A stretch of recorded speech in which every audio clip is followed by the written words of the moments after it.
Welcome to the 18th episode of the Middle School AD Podcast. I'm your host, Thomas Frederickson. And today we sit down with Jake von Scherrer, who is a retired athletic director in Florida, but is also an author and the host of the Educational AD Podcast.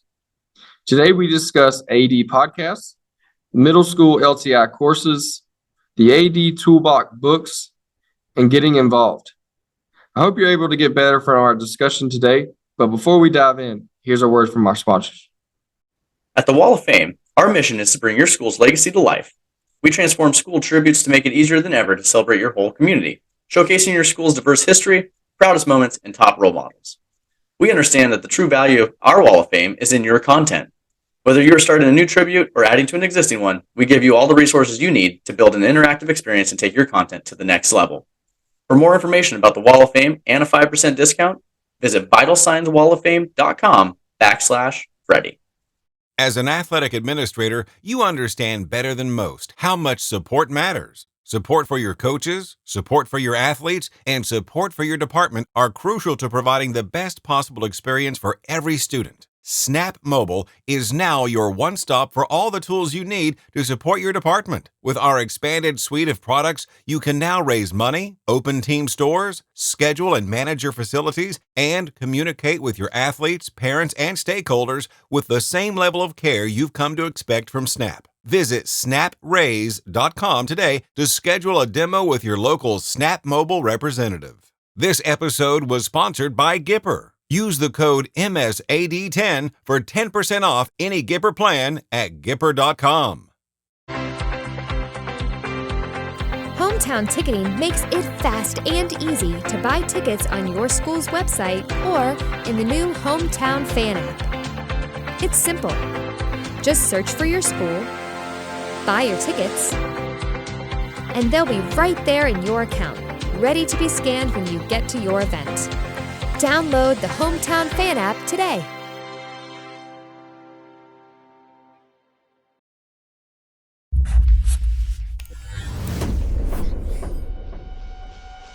I think it's important when you work with a company and you have a relationship with the company. You want to make sure that the folks that you're dealing with are people who kind of get it. They understand what you're going through. I love things where it's a one-stop shop. And the feedback that we've gotten from our parents this year has been superb. Students, they know that here's where I go to do this and then it's taken care of. It's been able to make things easier for our kids to get to participate. And so the coaches can see that right now leading into that season, and they can kind of prepare and kind of get themselves ready. I think the person who's scared of software, they can still navigate it. They're not having to have stacks and stacks of paperwork on their desk, but everything is digital for them, and so it makes it really easy. The AD role, it saves me a tremendous amount of time, which time's everything. I would just say that to give Final Forms a shot. It's going to save you a lot of time and energy in the end. You'll be extremely happy if you make that choice. This is Game Time. Neptune Game Time creates a high-energy game day atmosphere that your players and fans will love.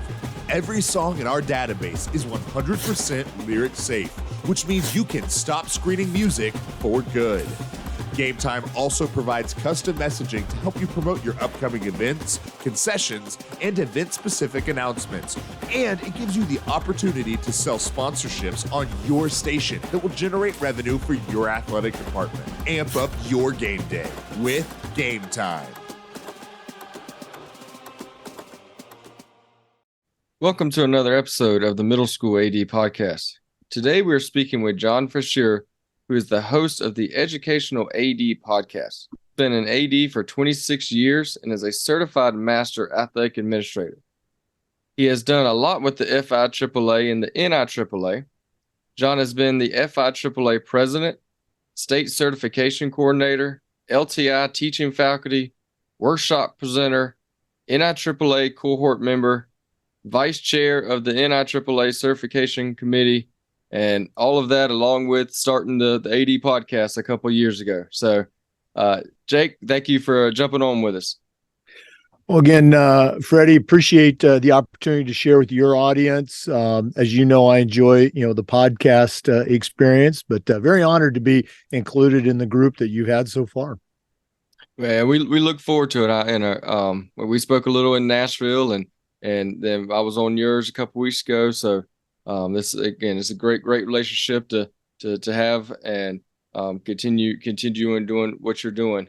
But for kind of those who maybe don't know a lot about you and that are just starting to listen to the AD podcast episodes, tell us a little bit more about your journey in athletic administration.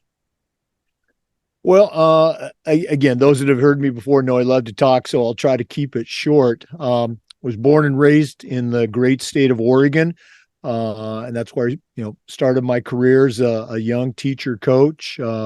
Spent 41 years in the profession before retiring a couple years ago. Spent a few years coaching at the college level, really loved that. But in 2000, my wife, who's also a career educator and coach, we settled in Florida, where we have been ever since, and got involved in athletic administration along the way.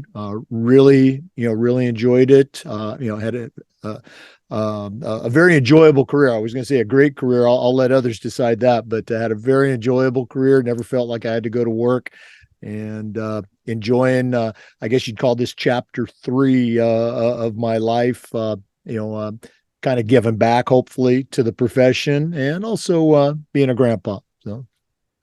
Well, that's good stuff. Yeah, we connected mainly because of the educational AD. I've heard and I've listened to, if not all of them, very close to all of them. So that was good. And we again spoke down in Nashville, or up in Nashville, for I guess both of us.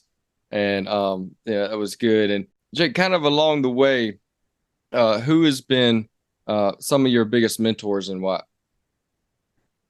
Again, as you know, I love to ask this same question of our guests, because I think it is so important. None of us get to where we're at on our own. And I've had people tell me, actually complain, well, Jake, you say the same thing every episode, that I still hear the voices of my mentors in my head. And it's true. But I guess, like many people, I'd start with my parents, my mom and dad. They were so supportive of me growing up. I don't think I was the easiest, kid to raise. I got to work for my dad, who was a construction guy. My brothers and I got to work for him. I say got to, during summers and weekends growing up. And I just hated every minute of it. And my dad, he loved it. He loved everything about it, the design, the construction, the details, the fine work, much of which he did. He was a master craftsman. And I remember one day, I think it was in junior high, probably complaining about some job. And he said, Jake, the secret to happiness is finding something you love to do and then convincing somebody else to pay you to do that. And I didn't appreciate it at the time, but he found that in his career. Again, he loved what he was doing. And I found that in teaching and coaching. I knew I didn't want to work for a living, but I love sports. I wanted to stay involved when my NFL career didn't take off. Not that it was ever going to take off. Just, again, look back to my parents. And again, my mom, such a huge part of my life. My high school coaches, and I acknowledged them in the first edition of the AD Toolbox. Just had some great leaders that I remember saying, even as like a sophomore or junior, I want to be like them. I want to do that, because they were just so encouraging, demanding too. I think the right combination of kicking me in the butt and patting me on the back, when I needed it. And then so many professionals that I worked with, head coaches I worked under, master assistant coaches that I was fortunate enough to have on my staff as a young coach that should never have been a head coach, at 24 years old, but had some great assistant coaches to help me out. And I guess my athletic director mentor is also a great friend. And again, I acknowledged him in the book, Greg Purdom. At the time, he was the athletic director and the head football coach at Missouri Valley College, which is the winningest college football program in the history of college football. He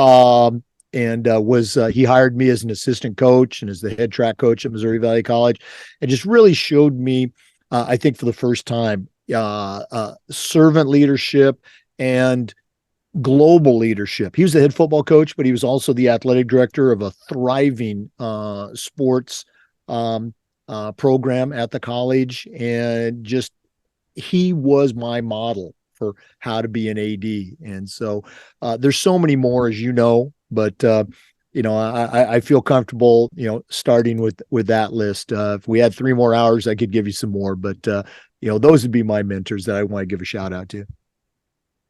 Yeah, just like you said, you always say we're not where we are without the people that help us get there. So that's good, and I know they appreciate hearing it. So I know you were a middle school AD for a while, and kind of right now, kind of what do you think, in your opinion, is the biggest challenge that middle school ADs and athletics is facing today?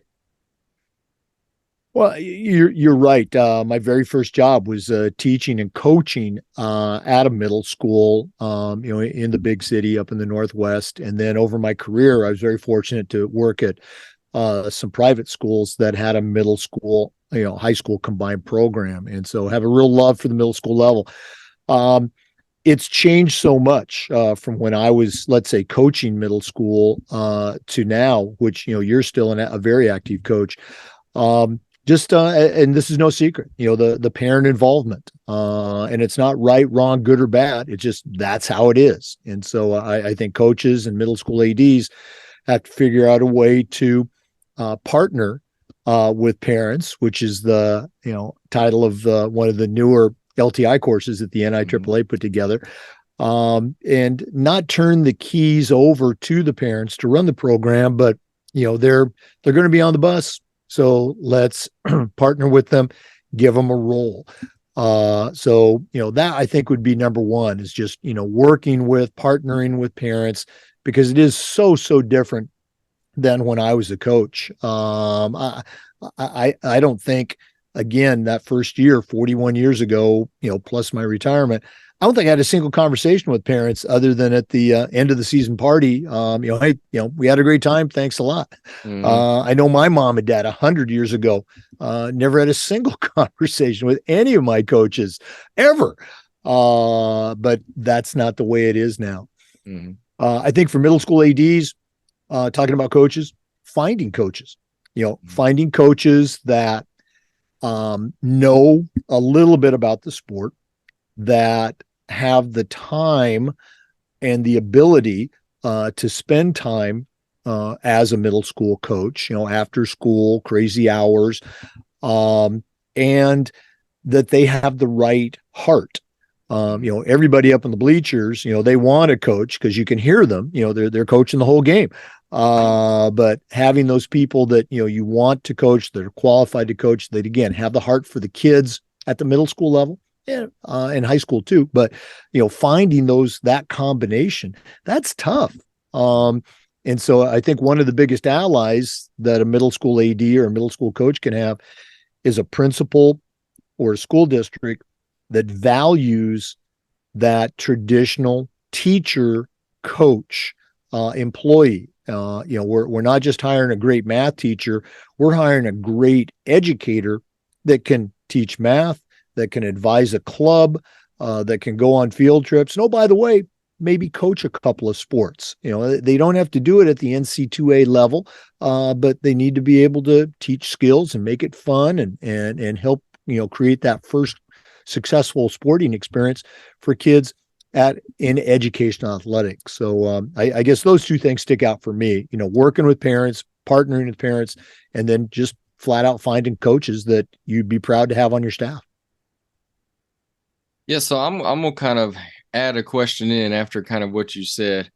So a lot of middle school ADs, I would say 99% of them, unless they're at a joint or a combined school, like you said, like a middle school, high school, where there's one that does both.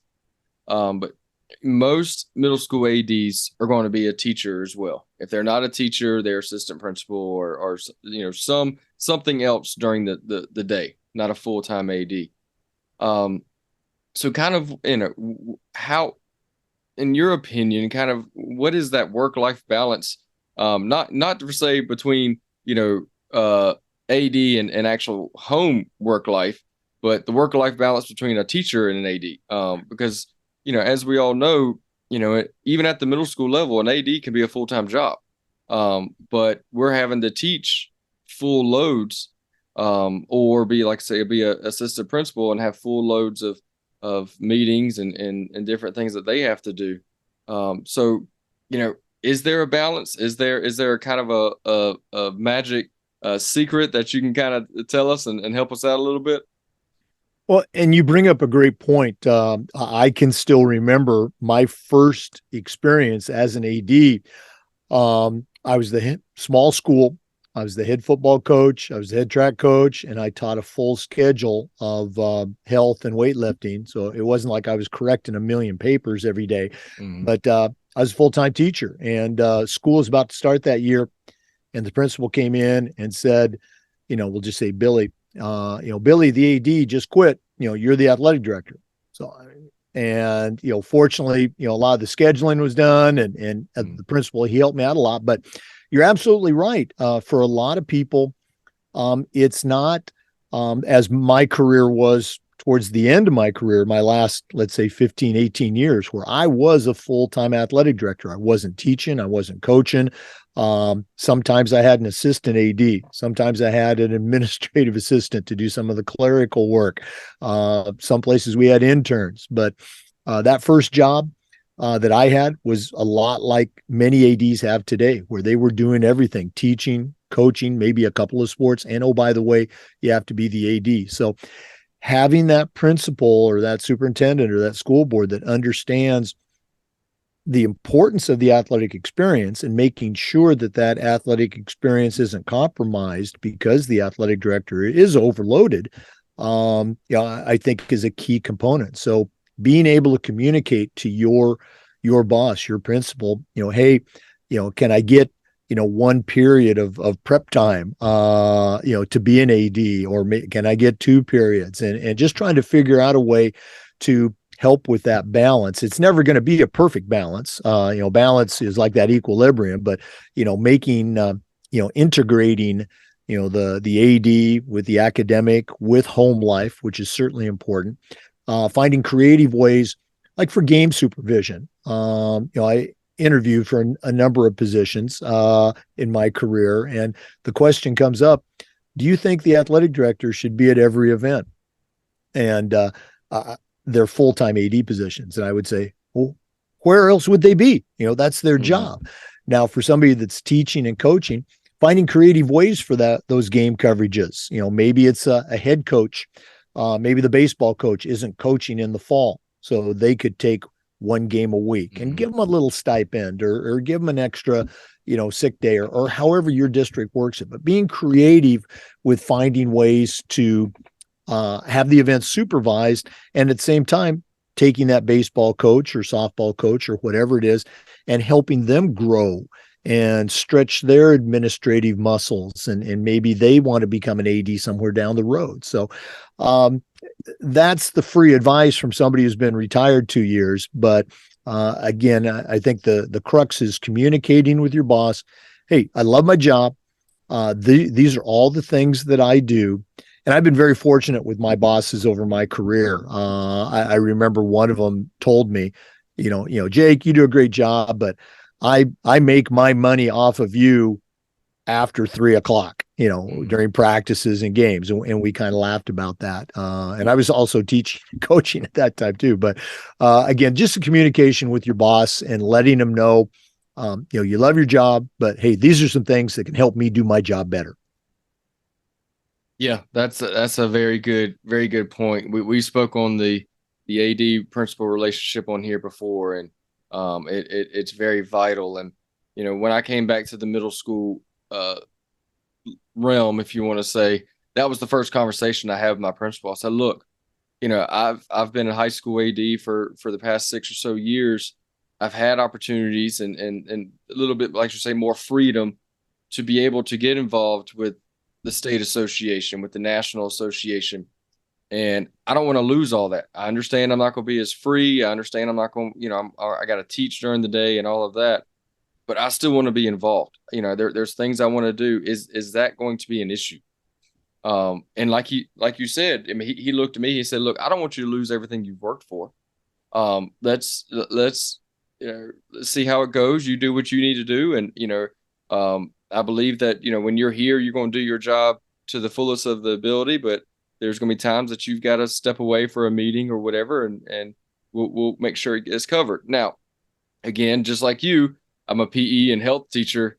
It's a little easier for me to step out and have the other PE teacher cover it, versus being a math or science or, the only person in the classroom.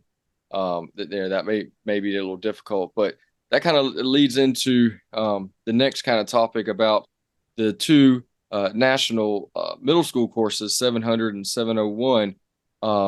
Because, and we've talked before with, by the time this comes out, people have heard from Holly, they've heard from Phil, they've heard from some of the other NIAAA bigs, if you want to call it. And so they know, kind of the importance of getting certified, and they know the importance of the LTI classes. But there's two that are specific for middle school.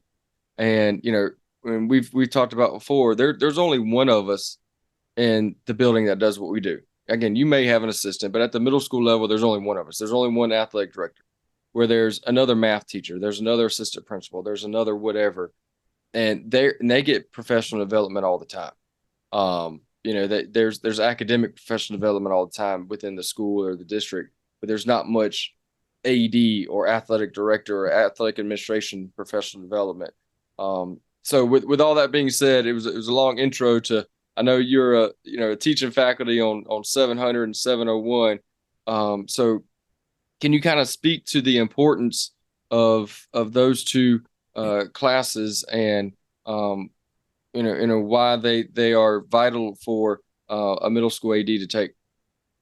Oh, I'd be very happy to. And you mentioned Holly Farnese, a legend in the NIAAA, and just feel very fortunate that several years ago, I can't remember how long, our paths crossed, and she asked me to join, her faculty, and still a part of that. We do the courses at the national conference. We have a webinar coming up, I think, here in a couple of weeks for one of the middle school courses. But as you mentioned, there's two of them. One is basically the middle school philosophy, why it's important, what it is. And then the other one is tries to be a little bit more on the practical side, more of let's say a nuts and bolts for the middle school AD.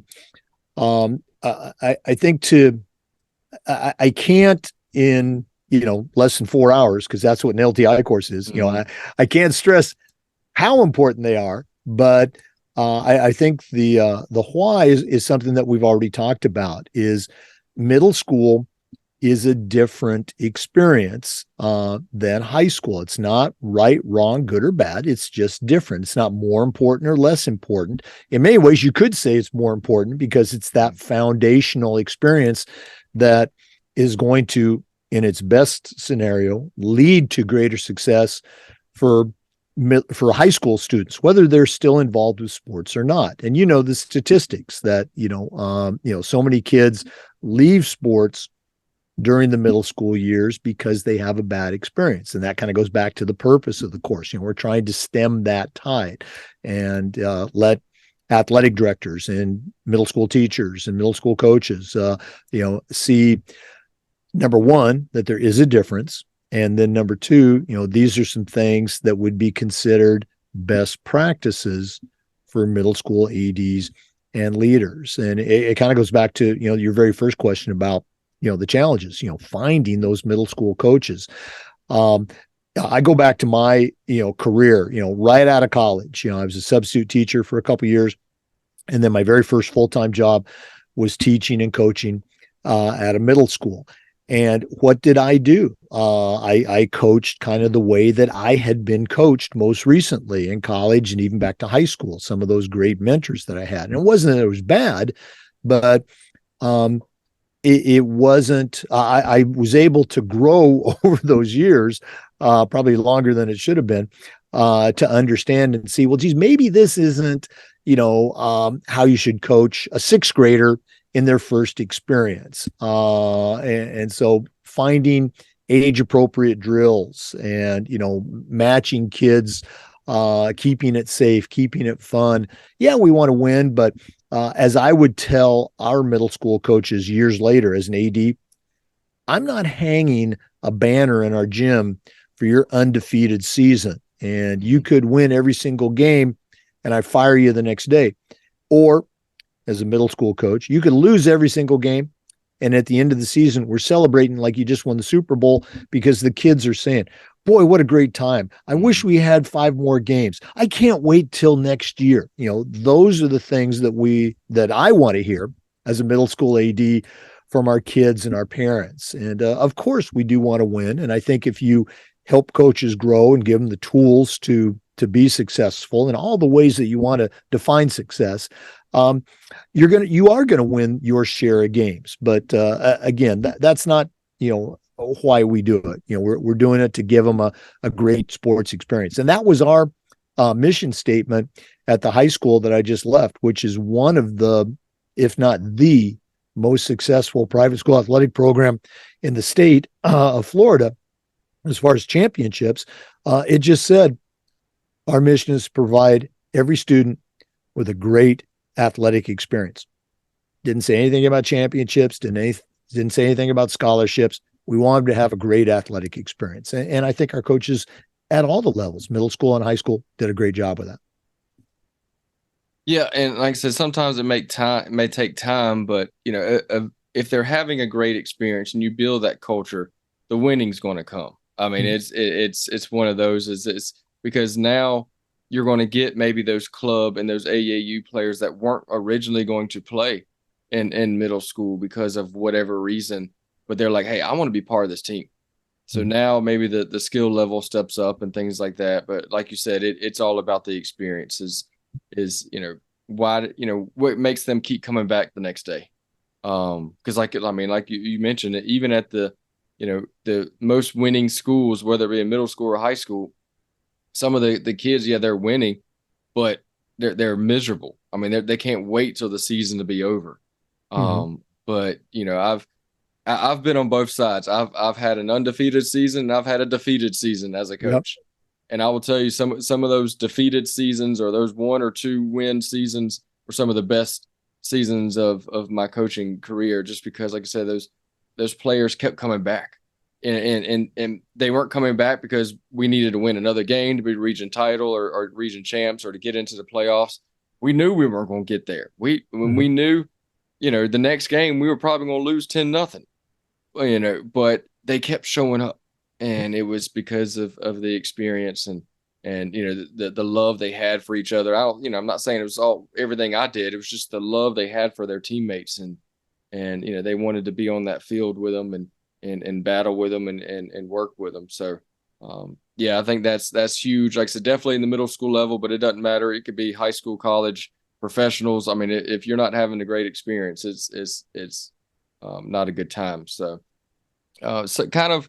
Over your left shoulder, for those who are watching, there's 2 books called, the Athletic Director's Toolbox, and then you have the second edition. And I know that it's kind of been the past 2 years in the works for you with the podcast and things like that. But for those ADs out there that maybe I've not heard about them or I've heard or maybe have seen them but really haven't bought them and kind of dove into them, can you kind of explain what those 2 books are and why you think it would be very beneficial for a middle school AD to read? Well, I appreciate that opportunity. Again, going back, to the beginning, in Florida, my last year as an AD, before I retired, I'd been involved with our state association, I'd been on the board, had a number of different positions. My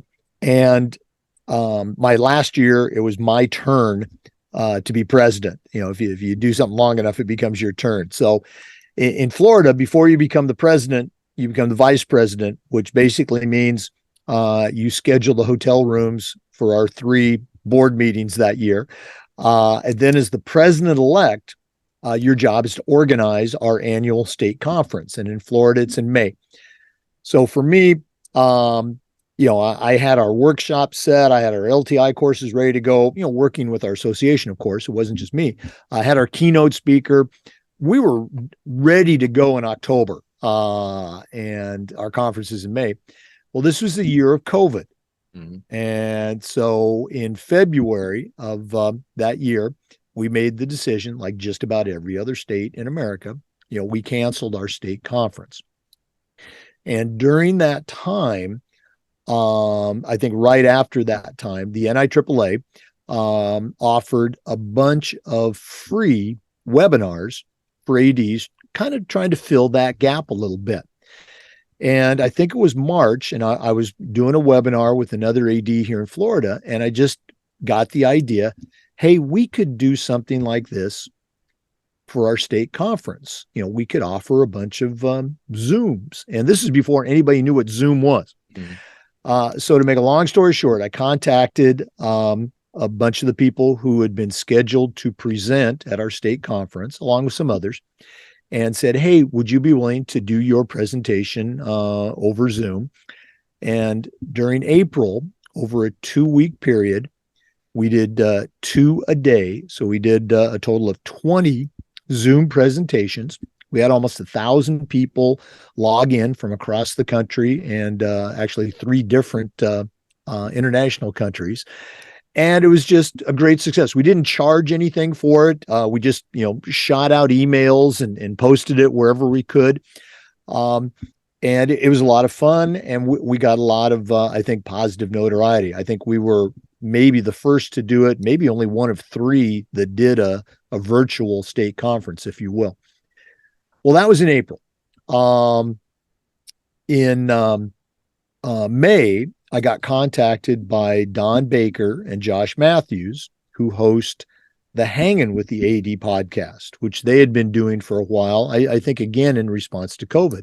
And they said, hey, Jake, we'd like you to come on and talk about, the webinars that you did. And so I really wasn't a podcast guy at that point.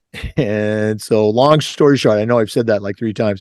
Don and Josh were just so great. It was so much fun to, talk about your school, talk about yourself, and just share that. I got to thinking, hey, I could do this for our Florida athletic directors and do like a FIAAA podcast. And that's how it all started. Mm-hmm. So in June, we did our first interview. We posted, through our podcast host Anchor. And I just started recording interviews with Florida ADs.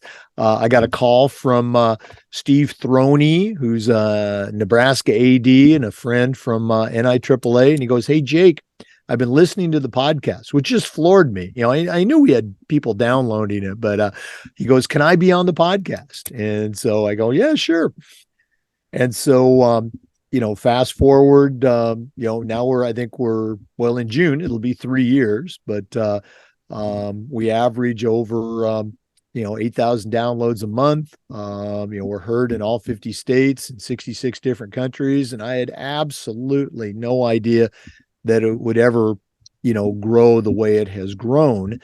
And then, you asked about the books, as because you've been on our podcast, one of the questions we ask is, what 3 tools would you put into a brand new athletic director's toolbox? Well, I'd been collecting those tools for several episodes during that first season.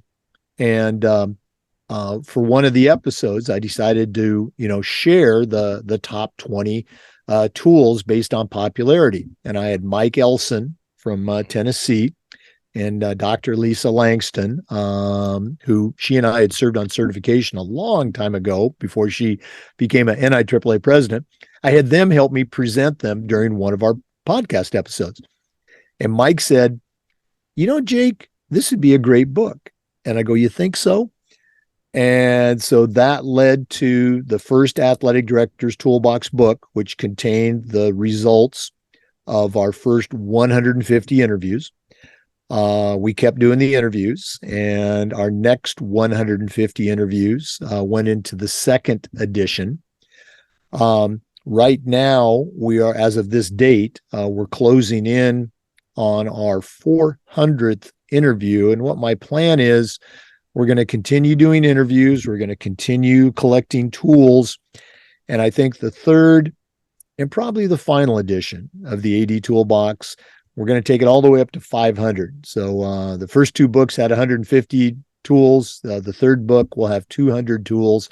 And that should be coming out maybe right around NIAAA National Conference, which, as you know, this coming December is going to be in Florida. So that's the story behind the books. It's certainly not me. I'm just the guy asking the questions. It's all of our great guests that are sharing their heart and their knowledge with our listeners.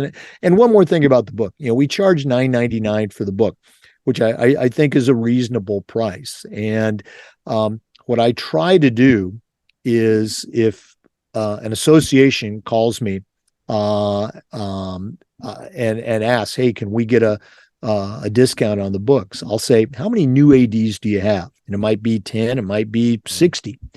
And I will give associations whatever they want for new athletic directors. And so when people buy a book at $9.99, that helps me continue to give away books. I'm not making that big $1 million salary anymore since I retired, like you, Freddie. Every time I sell a book, I think the royalty I get is $3.70. So I say I sold 2 books yesterday. I made enough to buy a couple of beers and a sandwich. So nobody's getting rich off these books money wise, but I think the information in them is just fantastic, and appreciate everybody that's supported the podcast and the books. Yeah, they're great. I think I was kind of one of the first ones to jump in line whenever they were released, both times, and I'll definitely be in one of the first ones to grab the third one as well. So again, for those listening, this will actually kind of go on air the middle of May. So we're really ahead of schedule because we're recording this in the middle of February. But this episode will go out in the middle of May. So about 2 months or so before the NIAAA registration for the NADC opens up in July, late July. So make sure we've talked about a bunch of stuff, and if it really Jake will be there with the middle school courses. So if you want to pick his brain, make sure you sign up for 701 down in Orlando. And it's a great conference. It was my first one 8 years ago. So it's, if this is your first opportunity to go, Orlando will definitely hook you. I'm hoping we get to see Mickey again like we did last time we were there. So they brought in Mickey and friends, and it was a good time. So bring the families, bring the kids, let them go play. And come get some good professional development. So when you were an athletic director, and it could have been, you can talk about it at the high school, it doesn't matter, but what are something that you did as an AD that you think some of our listeners maybe could take back to their programs and try to implement? Oh my goodness. I guess for me, I got involved with the FIAAA and the NIAAA much later in my career than I should have. When I first moved to Florida in 2000, I was the athletic director and the head football coach at our school, and it was a combined school, K through 12. So we did have middle school, and I think I did a pretty good job as an AD, but didn't know about FIAAA, or if I did, ignored it. Certainly didn't know about NIAAA. And then I was at that school for 8 years, and then was approached by another school that was just looking for an athletic director, not a head football coach. And I accepted that position. It was down in Miami. And that year, that particular school was up for what's called the compliance seminar. Every 3 years, you go through a compliance seminar put on by our state association. And that year, not the AD Association, the State Activity Association, and that particular year, the FIAAA was offering 501 as part of the compliance. And I said, well, I'll take this.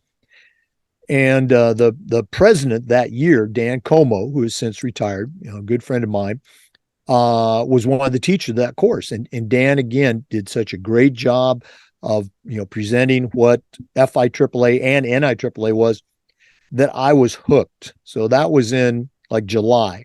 So between August, September, October, I signed up online for all the other required CAA courses. Took them online, completed my coursework, and then that year I flew to Dallas for my first NIAAA conference and took the CAA exam. I passed, and that spring went to my first FIAAA conference and met more people. And again, the people in the FIAAA were always there. I didn't know it. It wasn't their fault. I just didn't know to reach out to them. But once I got connected, feeling comfortable calling up someone who's in another part of the state or even in the same city and just saying, hey, I'm dealing with this, what's your take on it? Or have you ever had this sort of situation? And just beginning to build, even at a later stage in my career, beginning to build that professional network of athletic administrators was just so invaluable. And I wish I would have been involved those previous 8 years that I was in Florida, and even before that you came to Florida, because you ask, what can athletic directors do? Is just build that network, and don't be afraid. Don't be shy about reaching out. Call up your rival AD if you don't know them. Introduce yourself. Have coffee, have lunch, start building those connections. Because if you ever call up an athletic director and you say, "Hey, how's it going?" and they say, "Oh, it's going great," they're lying. Because they're going through exactly what you're going through, budget and kids and parents and teachers and facilities and everything else. So you have an ally out there. And unlike coaches who don't want to share anything, athletic directors can't wait to share and give free advice. That's what I'm doing right now. So I guess that would be my number one thing, is get involved if you're not already involved. Get involved with your state association, get involved with the NIAAA and the leadership training program, and network. Get out there and meet your fellow professionals in educational athletics. Yeah, the listeners have heard me say, I think I even said it on your podcast that, I took the reverse approach, as you say. I knew about the NIAAA before I knew about the SCAAA. Mainly because I was sitting in a district meeting and Daryl said, it's in Orlando, see if y'all can go. And so then I started doing the research, and again, I didn't know what I was getting into when I went to Orlando. I just knew it was an AD conference.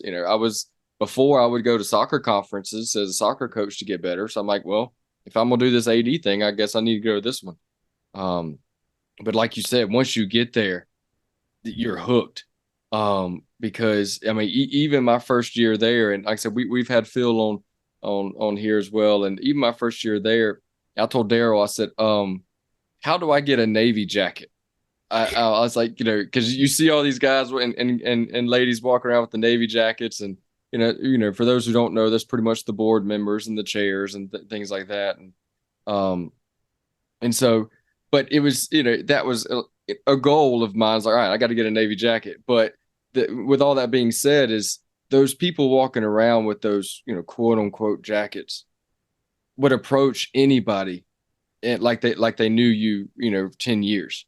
I didn't, at one point, I didn't realize I was talking to Phil Rising, or I didn't realize I was talking to a Mike Blackburn or a Rich Barton. I didn't know who these people, I just struck a conversation with them. And it's very, very professional organization, very well run, and like I said, all they're there is to help you get better and to help mentor you, especially like you said, as a first year AD, and try to point you in the right direction. And then then that's when I was like, okay, I got to figure out what the state association thing is. And so then that's when I started doing a little research there and got involved there. So yes, that's very good stuff. That's one of the big passions of mine. It's just, the professional development and the networking part of it. So I really, really love that answer. So kind of in closing, and on your podcast, you have the tools. Kind of what I've been asking everybody is personality traits and strengths. So making it maybe dig a little deeper in the emotional side of an AD. But what do you think the most important personality trait or strength that a middle school AD needs to be successful? Well, I've shared this before, and it's still very true. I don't know if it's a trait, maybe it's a tool, but it's something that I learned way too late in my career, and that's the value of listening. Listening to your coaches, listening to your parents, listening to your student athletes. I give the example. So many times, a parent would come to my office and, they just want to share. They're just trying to vent. And they may have been 25 seconds into their vent, and I've already formulated 16 different solutions to problems that don't even exist. They're just trying to get something off their chest. So I don't know if there was a moment, an epiphany where it finally kicked in. It should have so many years before, but I know later in my career, I did learn to listen. And along with that, I kind of talked about it earlier is delegating. I was always very confident, maybe some people would say cocky, but because of my confidence in my own abilities, it prevented me from seeing the abilities of others and being confident enough in them to delegate and let them grow. So again, once I was able to figure that one out, and maybe, you let them try and fail a little bit, and you're there to pick them up and help them succeed down the road. It's just so liberating, because that aspect, whatever it was, is going to get taken care of, and it's going to get taken care of well.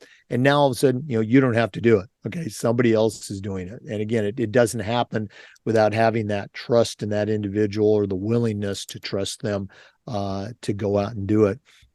And then, I guess the last one is just, you talk about a character trait, and that's just, loyal, being loyal to your school, your team, an individual. I don't think you see it enough, and not blind loyalty, but, loyalty to support and help that person, as they need it. So, I guess that would be a big 3 for me.